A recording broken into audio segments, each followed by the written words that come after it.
말씀을 공부할 수 있도록 이렇게 한 자리로 모여주시니 감사합니다. 오늘 말씀에 주님께서 역사하셔서 참으로 그 말씀들이 우리가 하나님을 더욱더 잘 알아갈 수 있도록 인도해 주시기를 원합니다. 저희들에게 깨달을 수 있는 지혜와 명철도 허락해 주시기를 원합니다.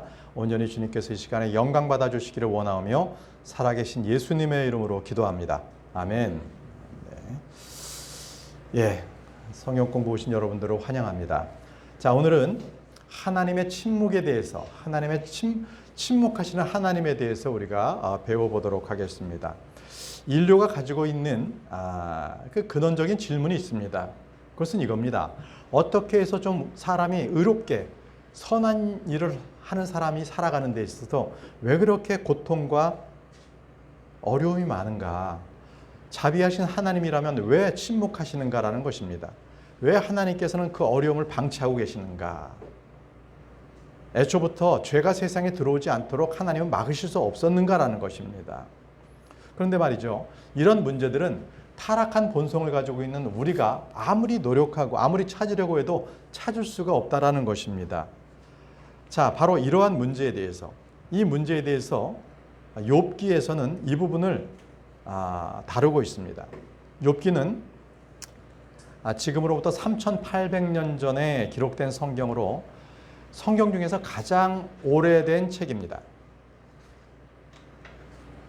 욥기는 바로 이러한 하나님께서 왜 침묵하시는가에 대한 근원적인 질문을 던지고 있습니다. 왜 의인은 고난을 받는가? 왜 하나님께서는 수많은 질병과 사고 그리고 전쟁과 자연재해가 끊이지 않도록 그걸 막지 않으시는가? 이겁니다. 자, 이 문제에 대해서 욥은 이렇게 말했습니다. 욥기 23장 3절에서 4절에 그의 마음을 이렇게 피력한 거죠. 오, 어디에서 그분을 만날지 내가 알 수 있다면 얼마나 좋을까? 내가 그분의 자리라도 간다면 좋으리라. 내가 그분 앞에서 내 사정을 정리하며 논증할 말을 내 입에 채우고 라고 했습니다. 이 얘기는 내가 무슨 잘못을 했는지 주님께 말씀을 드리고 싶습니다 라는 표현을 이렇게 했습니다. 하나님께서는 욥기에 보시면 계속 침묵하십니다. 욥기 1장부터 37장까지는 하나님께서 침묵하세요. 그러나 38절부터는 하나님께서 말씀을 하시거든요. 만약에요, 우리가 지금 겪고 있는 이 고통을 미리 안다면 이 고통의 시간이 쉽게 넘어갈 수도 있을 거예요. 근데 생각해 보세요. 내가 지금 어려움이 내가 지금 당해 있는데 이 어려움이 언제 끝날지 모른다. 이런 상황에서는 1분 1초도 굉장히 길게 여겨질 것입니다. 그게 고통 가운데 있는 사람들의 동일한 그런 상황입니다. 욥은 자기에게 내려진 이 형벌에 대해서 하나님에 대해서 하나님께 묻고 그것을 뭔가 답변을 받으려고 애쓴 인물입니다. 그래서 욥기가 바로 이러한 모든 우리의 사람들이 가지고 있는 그런 하나님에 대한 왜 침묵하시는가에 대한 근원적인 질문을 던지고 있는 것입니다. 자, 세상 사람들은요, 여러 가지 이론을 내세워서 하나님께서 왜 침묵하시는가 이것에 대해서 부정적인 답변을 내놓습니다. 제가 몇 가지를 여기서 말씀을 드릴 텐데요. 이 부정적인 것들은 보통 이신론자들 그리고 유물론자들이 보통 이렇게 하나님에 대해서 던지는 겁니다. 그 이신론자라고 하는 것은 하나님께서는 이 인간의 삶에 대해서 세부적인 것까지는 간섭을 안 하시는 분이시다 이렇게 말하는 거고요. 유물론자들은 세상에는 이 어떤 인격적인 신의 존재는 없다. 그러니까 물체가 최고다. 그래서 자연 법칙에 의해서 모든 게 지배가 된다. 이게 유물론자들입니다. 자, 그들은 이렇게 가설을 세웠는데 첫 번째 가설이 이겁니다. 하나님은 무관심하시다. 하나님은 무관심하시다. 그분은 창조만 하셨지 그 이외에 창조 세계에서 모든 창조물들이 사는 거에 대해서는 관심이 없으시다라는 겁니다. 자, 보십시오. 마태복음 27장 46절에 예수님께서 십자가에서 이렇게 외치셨습니다. 9시쯤에 예수님께서 큰 소리로 외쳐 이르시되 엘리 엘리 라마 사박다니 하시니 이것은 곧 나의 하나님이요 나의 하나님이요 어찌하여 나를 버리셨나이까 라는 말이라. 자, 어떻습니까? 이 말씀을 보시면은 나의 하나님이여 나의 하나님이여 어찌하여 나를 버리셨나이까? 이 말에는 하나님의 무관심이 느껴지지 않습니까? 그래서 하나님을 모르는 사람은 바로 이런 구절을 보고 야, 하나님은 그 예수님께서 죽는데도 아무런 조치도 취하지 않으시는구나 이렇게 느낄 거예요. 그런데 이것은 분명 하나님께서 이토록 예수 그리스도를 저렇게 진노 가운데서 놓고 버리신 것은 사람들을 너무 사랑하셨기 때문이었습니다. 사랑하셨기 때문에 그렇습니다. 이사야 53장 5절에 이렇게 말씀하십니다. 그러나 그는 우리의 범법들로 인해 부상을 당하고 우리의 불법들로 인해 상하였노라. 그가 징벌을 받음으로 우리가 화평을 누리고 그가 채찍에 맞음으로 우리가 고침을 받았도다라고 합니다. 예, 예수님을 보내셔서 죽기까지 사랑하셨기 때문에 우리의 모든 질병과 우리의 모든 그러한 징벌은 예수님께서 대신 받으셨던 겁니다. 예, 또 이사야 53장 10절 말씀에는 그러나 주께서 그를 상하게 하는 것을 기뻐하사 그를 고통에 두셨은즉이라고 말씀하십니다. 왜 예수님께서 상하게 하는 것을 하나님께서는 기뻐하셨습니까? 왜 예수님을 고통 가운데 두는 그것을 기뻐하신 것입니까? 그것은 예수님께서는 하나님의 미리하심, 그것에 대해서 보내주신 거예요. 우리에게 보내주신 겁니다. 우리의 모든 죄를 속죄하시기 위해서 보내셨기 때문에 우리를 위해서 상하셨고 고통을 당하신 것입니다. 자, 두 번째로 하나님을 조롱하는 자들은 이런 가설을 펴니다. 두 번째, 하나님은 안 보신다. 아예 못 보신다. 한마디로 말씀드리면 하나님께서는 사람들에 대해서 주목하지 않으신다는 겁니다. 주목하지 않으시는 분이신다. 그렇기 때문에 하나님은 침묵하시는 거다. 이 어려움이 많은데도 침묵하시는 이유가 그분은 결코 사람들에 대해서 주목하지 않는다라고 합니다. 그런데 여러분, 이 잠언 15장 3절 말씀에 보면 전혀 그렇지가 않습니다. 주의 눈은 모든 곳에 있어서 악한 자와 선한 자를 살피시느니라. 주의 눈이 모든 곳에 있다고 말씀하시고요. 악한 자와 선한 자를 살피고 계십니다. 하나님은 전지하시기 때문에 모든 것을 아시고 모든 것을 통찰하시는 하나님이십니다. 자, 세 번째로 이들은 이렇게 하나님을 비꼽습니다. 하나님은 사랑이 없으신 분이다. 하나님은 사랑이 없다라는 것입니다. 사랑이 없기에 징계한다고 합니다. 사랑이 없기에 채찍질 그렇게 한다고 합니다. 근데 여러분들이 자녀를 키워보셨으면 자녀가 말을 듣지 않으면 가만 놔둡니까? 그것은 자녀를 사랑하기 때문에 징계를 할 수밖에 없고 채찍을 들을 수밖에 없어요. 그래야 자녀가 올바르게 자라날 수가 있습니다. 마찬가지예요. 하나님께서도 히브리서 12장 5절에서 6절 말씀에 그렇게 말씀하셨습니다. 또한 자식들에게 하듯 너희에게 말씀하시는 권면을 너희가 잊었도다. 이르시되 내 아들아 너는 주의 징계를 멸시하지 말며 그분께 책망받을 때 낙심하지 말라. 주께서 사랑하시는 자를 친히 징계하시고 자신이 받아들이는 아들마다 채찍질 하시느니라 하셨느니라. 그렇죠? 자신이 받아들이는 아들마다 채찍질 하십니다. 징계하십니다. 그것이 부모의 마음, 바로 하나님 아버지의 마음입니다. 자, 네 번째로 하나님을 조롱하는 자들은 이렇게 말합니다. 하나님은 우리의 삶에 관여하기를 원치 않으시는 분이시다. 하나님은 구원할 계획도 없고 마음이나 의지도 없는 분이다. 이렇게 얘기합니다. 그래서 전쟁도 주님께서는 가만히 두고 보신다. 하나님은 그런 분이시다. 이런 거죠. 예를 볼까요? 지금 러시아하고 우크라이나가 전쟁 중에 있죠. 이 전쟁이 왜 일어났습니까? 결국은 힘의 경쟁 아니겠습니까? 러시아는 힘으로써 우크라이나의 영토를 빼앗으려고 하고 있습니다. 우크라이나는 억울하죠. 그러면 이 전쟁을 하나님께서는 왜 방치해 놓으시는 것 같습니까? 이 전쟁을 통해서 한 가지 놀라운 일들이 벌어지고 있습니다. 바로 우크라이나에 킹제임스 성경이 들어가고 있습니다. 평상시에는 하나님을 믿지 않던 그 우크라이나 사람들이 전쟁이 일어나자 하나님을 찾기 시작했습니다. 그들은 지금 예수님을 받아들이고 있습니다. 이러한 변화가 있습니다. 하나님께서는 이러한 일들로 인해서 하나님께서 전쟁을 허락하셨고 허락하신 가운데서 그들 중에서는 구원을 이루어내고 계시는 겁니다.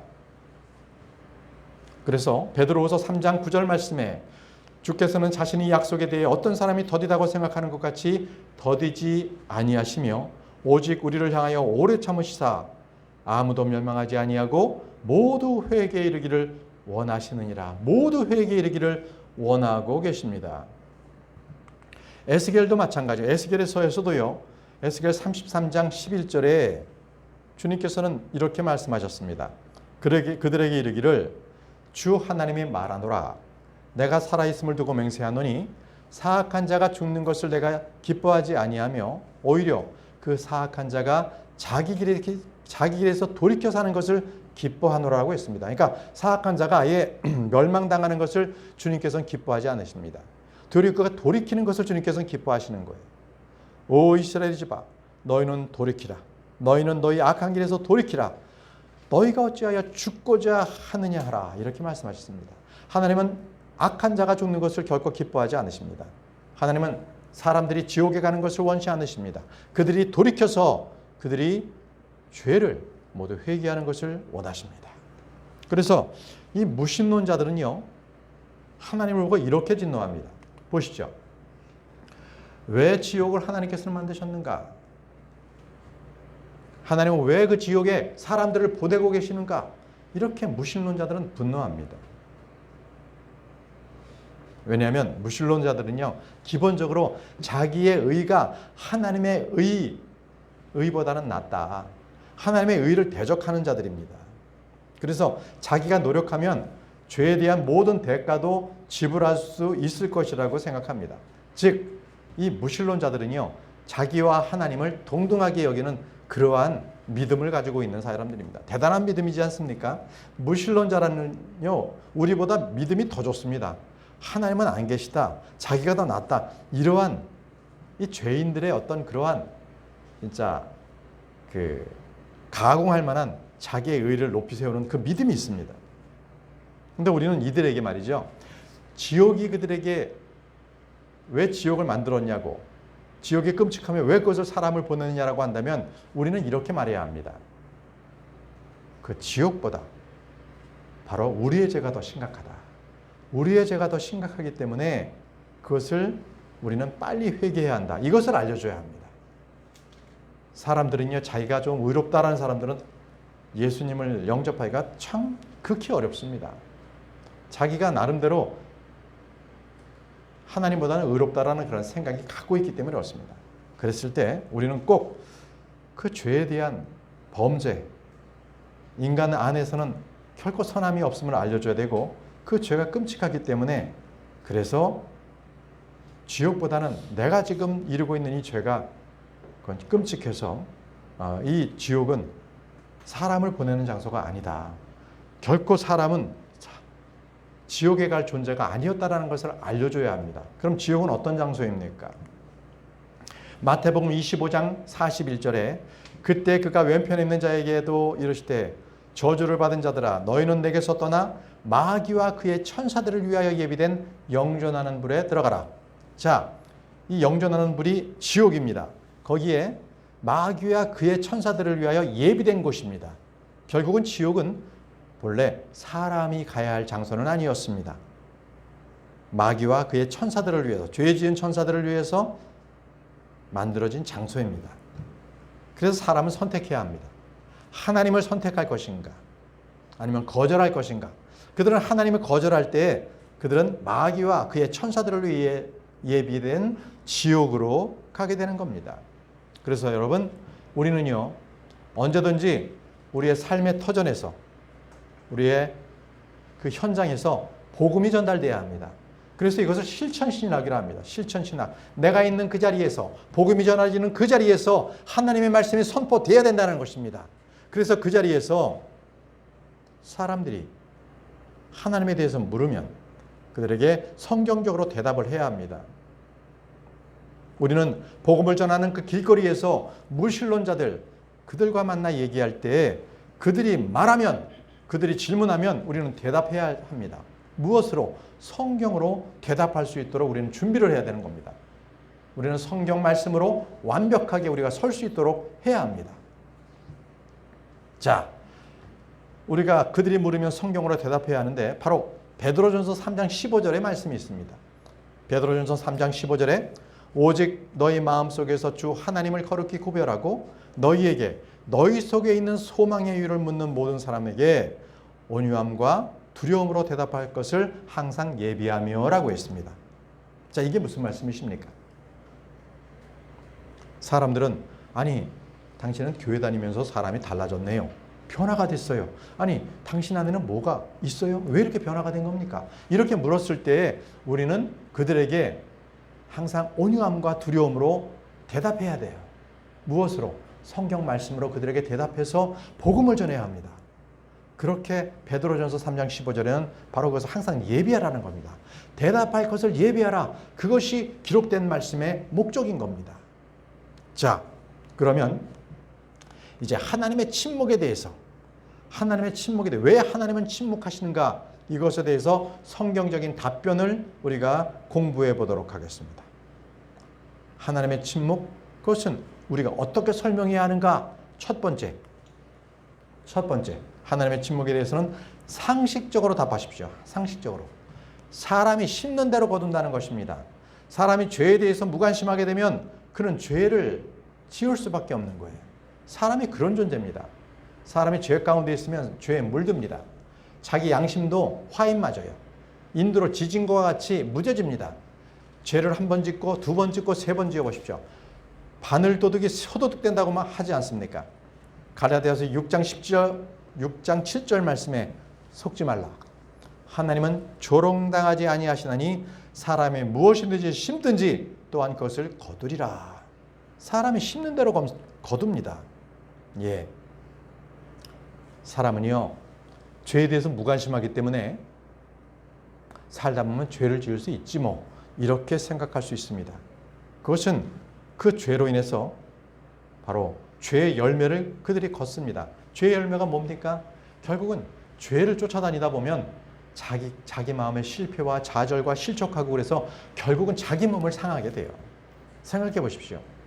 죄 속에 사는 사람들은요, 결국에는 좀 더 자극적인 것을 원하다가 술도 마셔보고 조금 안 되면 더 마셔보고 또 어떤 사람들은 마약도 손을 대고 결국은 자기 몸을 망치게 되는 거예요. 그게 바로 죄 가운데 있는 사람들입니다. 자, 두 번째는요, 하나님의 침묵에 대해서는 상식적으로 답해야 합니다. 상식적으로 답하라. 왜냐하면 하나님의 생각은 무한하십니다. 무한하세요. 끝이 없으세요. 그러나 사람의 생각은요, 한계가 있어요. 한계가 있는 그 유한한 존재들입니다. 이사야 55장 8절에서 9절 말씀에 내 생각들은 너희 생각과 같이 아니하며 내 길들은 너희 길들과 같이 아니하니라. 주가 말하노라. 하늘이 땅보다 높음 같이 내 길들은 너희 길들보다 높으며 내 생각들은 너희 생각들보다 높으니라. 결코 하나님께서 그 넓은 생각은, 그 깊은 생각은 우리의 좁은 생각, 우리의 얕은 생각으로는 가늠할 수가 없습니다. 성경적으로 우리는 하나님께서 침묵하시는 것에 대해서 우리는 답변해야 할 것입니다. 또 이사야 53장 3절에 우리가 성경적으로 답하는 이유가 이것입니다. 그는 사람들에게 멸시를 당하고 거부되었으며 슬픔의 사람이여 고통을 잘 아는 자라.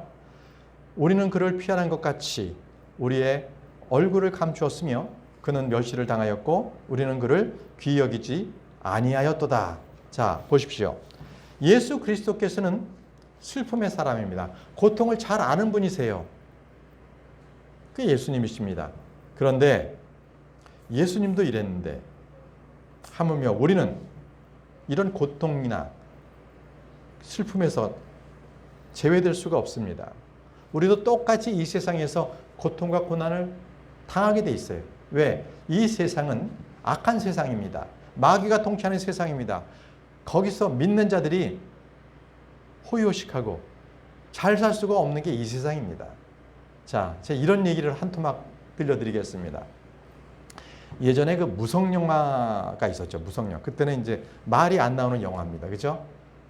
그래서 그 당시에 이제 코믹하게 분장한 인기 코미디언이 있었죠. 이제 그는 최고의 인기를 누리고 있었습니다. 그런데 사람들에게 어떻게 더 재미나게 연기를 할까 이것을 고심하던 중에 그는 결국 우울증에 걸리고 말았습니다. 그 이름이 여러분 잘 아시는 찰리 채플린입니다. 그래서 그가 정신병원에 가서 의사에게 진단을 받습니다. 어떻게 하면 이것을 치료받을 수가 있겠는지. 그랬더니 그 의사가 뭐라고 하냐면 당신 같은 이러한 병은요 좀 재미난 것, 그 재미난 그런 그 공연을 보러 가면 참 좋습니다. 그러니까 당신은 찰리 채플린이 하는 그 공연에 한번 가시면 나을 수 있습니다. 이렇게 말했습니다. 자, 찰리 채플린은 그 마음 가운데 고통이 있었는데 다른 사람들에게는 그렇게 즐거움을 선사했던 그 자신은 어떻게 할 수가 없었던 것입니다. 여러분, 어느 누구도 자기 삶의 고통에서 자유로울 사람은 없습니다. 그런데 예수님께서 이미 우리를 위해서 그 슬픔과 고통을 다 당하셨다는 것입니다. 우리는 그걸 알아야 합니다. 자, 하나님의 침묵 세 번째는요. 자유의지의 관점에서 답해야 합니다. 자유의지의 관점에서. 이는 자유를 누리면 도덕적 책임도 있다는 거예요. 자유와 책임은 함께 따라갑니다. 자기가 행한 자유에 대해서는 책임을 지게 돼 있는 거죠. 죄는 자기가 지어놓고서 하나님께서 하나님 이거 어떡합니까? 이렇게 하나님께 따지듯이 하면 안 되는 거예요. 그건 하나님께 책임을 전가해서는 안 되는 거지요. 자기 죄에 대해서는 책임은 자기가 져야 됩니다.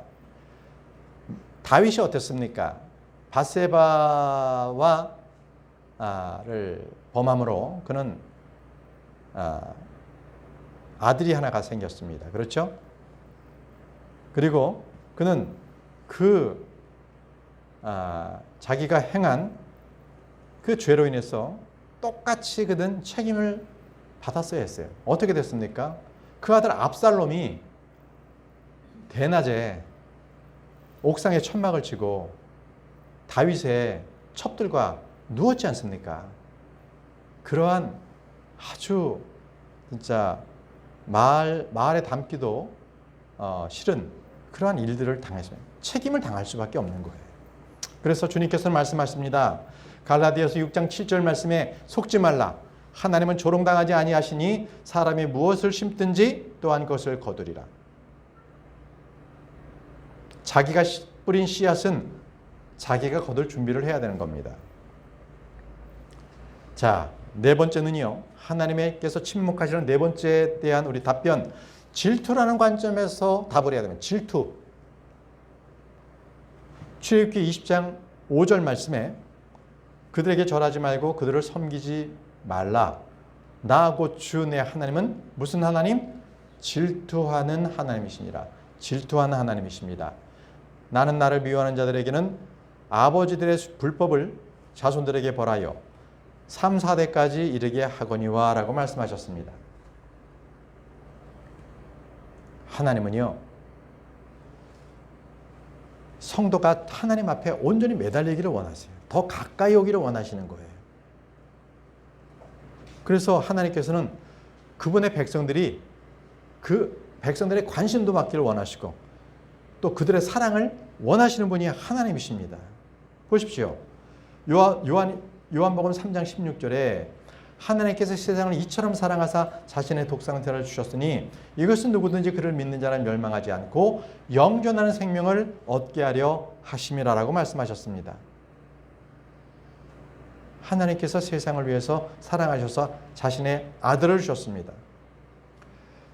요한일서 4장 10절에는 우리가 하나님을 사랑하지 아니하였으나 그분께서 우리를 위해 우리를 사랑하시고 자신의 아들을 보내사 우리의 죄들로 인한 화해연물로 삼으셨나니 여기에 사랑이 있나니라고 말씀하셨습니다.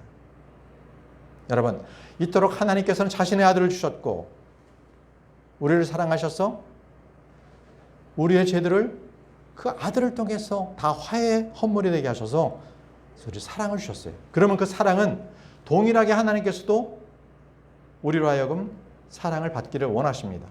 마태복음 22장 37절 38절 말씀에 예수님께서 그에게 이르시되 너는 내 마음을 다하고 혼을 다하고 생각을 다하여 주 내 하나님을 사랑하라. 주 내 하나님을 사랑하라. 이것이 첫째가 하는 큰 계명이라고 명령이라고 말씀하셨습니다. 주 하나님을 사랑하라. 그분도 사랑받기를 원하세요. 왜? 질투의 하나님이십니다. 무관심은 사랑이 아닙니다. 여러분들께서 주님보다 영화를 보거나 음악을 듣거나 스포츠를 더 사랑하신다면 그것이 여러분들의 우상이 되는 거예요. 그것들이. 예를 들어 여러분 이렇게 생각해 보십시오. 제가 저희 자매에게 이렇게 고백한다고 한번 생각해 보세요. 내가 당신을 사랑하는데 첫 번째로 사랑해. 그런데 저 앞집에 있는 저 술집 오마담을 두 번째로 사랑해. 자, 그러면 이거를 듣는 저희 자매는 어떻게 생각하겠어요? 아니, 내가 당신을 진짜 사랑해. 그런데 첫 번째로 사랑하고 두 번째는 다른 여자를 사랑한다는 거예요. 이게 온전한 겁니까? 하나님께서는 질투하시는 하나님이세요.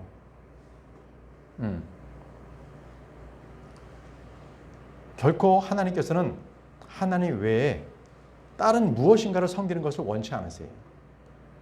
그것을 우상이라고 하십니다. 자, 다섯 번째입니다. 하나님의 침묵 다섯 번째는 섭리적 관점으로 답하라는 거예요. 뭐라고요? 섭리적 관점에서. 사람은 고통이나 재난으로 하나님을 더 의지하게 됩니다. 지금은 은혜의 시대입니다. 하나님께 돌아오지 않는 사람은 하나님의 섭리로 말미암아 결국은 마지막 날에 주의 날에 심판을 받게 돼 있어요. 아모스 5장 18절 말씀에 주의 날을 사모하는 너희에게 화가 있을지어다. 주의 날이 오기까지 기다리고 있는 겁니다. 이 은혜 시대에 주님을 믿지 않는 겁니다. 그 날이 너희에게 무슨 의미가 있느냐? 그 날은 어둠이며 빛이 아니니 그들에게는 소망이 없는 거예요. 하나님께 돌아오지 않는 자들은 주의 날이 그들에게 화가 있는 날입니다.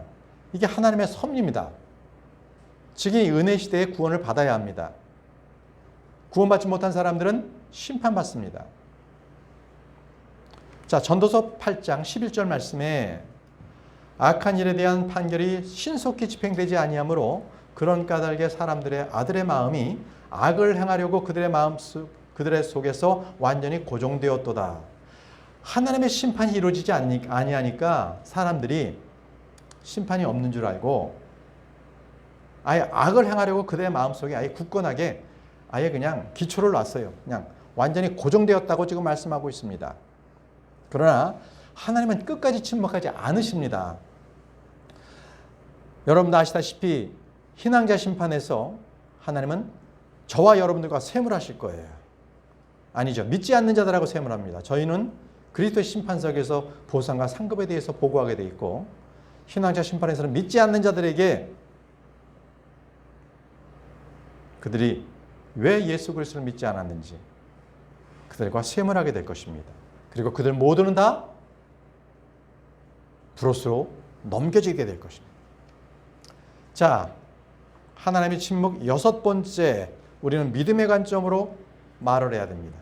하나님을 조롱하는 자들에게 믿음의 관점으로 답하십시오. 우리는 이 땅에서 알 수 없는, 이해할 수 없는 고통, 어려움을 당할지라도 그것은 그리스도의 심판석 앞에서는 다 알게 될 것입니다. 요한복음 13장 7절에 예수님께서 그에게 대답하여 이르시되 내가 하는 것을 내가 지금은 알지 못하나 이후에는 알리라 하시니. 자, 우리는 지금의 상황들을 알지 못합니다. 그러나 주님 만났을 때는 알 수가 있습니다. 그래서 어느 위대한 설교자가 이렇게 얘기했습니다. 하늘은 이해하는 곳이다.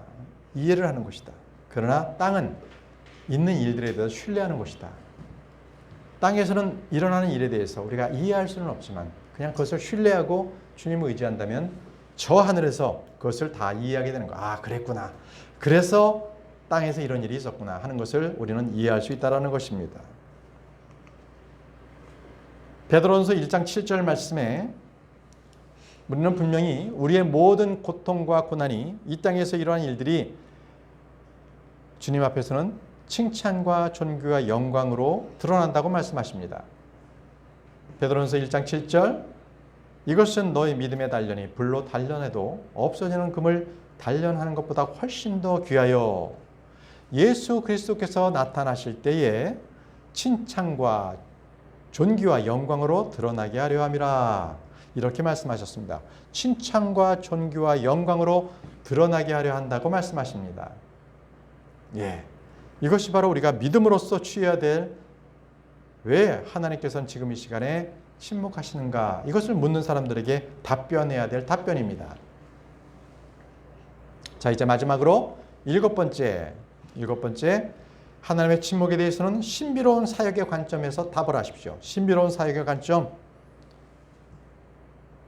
요한복음 9장 3절에 이렇게 말씀하셨습니다. 예수님께서 대답하시되 이 사람이나 그의 부모나 죄를 짓지 예수님께서 대답하시되 이 사람이나 그의 부모나 죄를 짓지 아니하였고 다만 이것은 그에게서 하나님의 일들을 나타내게 내고자 함이니라.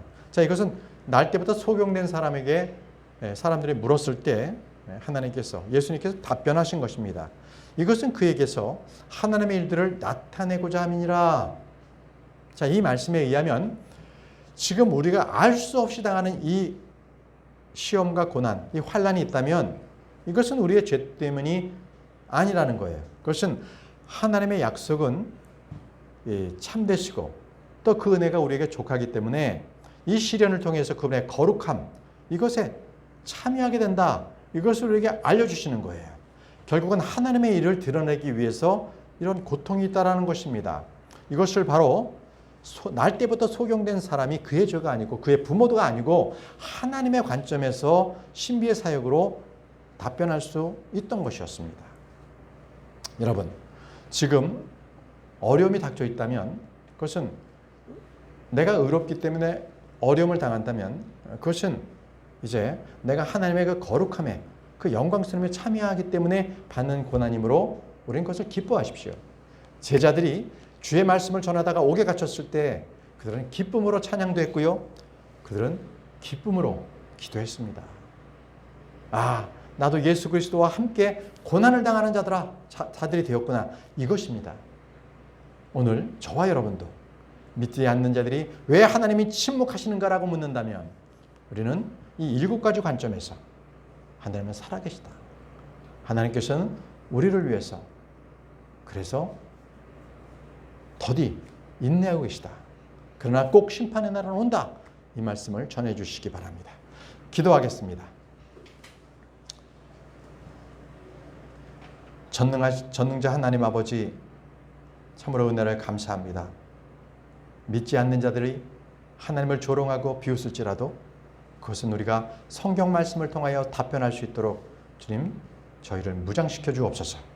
그래서 언제나 우리는 그 기록된 말씀에 따라서 하나님께 사람들에게 하나님의 말씀을 증거할 수 있도록 인도해 주시고 또한 그 하나님의 말씀이 우리 가운데에서 온전하게 믿음으로 잘 결합하여서 주님 우리가 선한 열매를 맺을 수 있도록 도와주옵소서. 감사드리옵고 사랑 많으신 예수님의 이름으로 기도합니다. 아멘.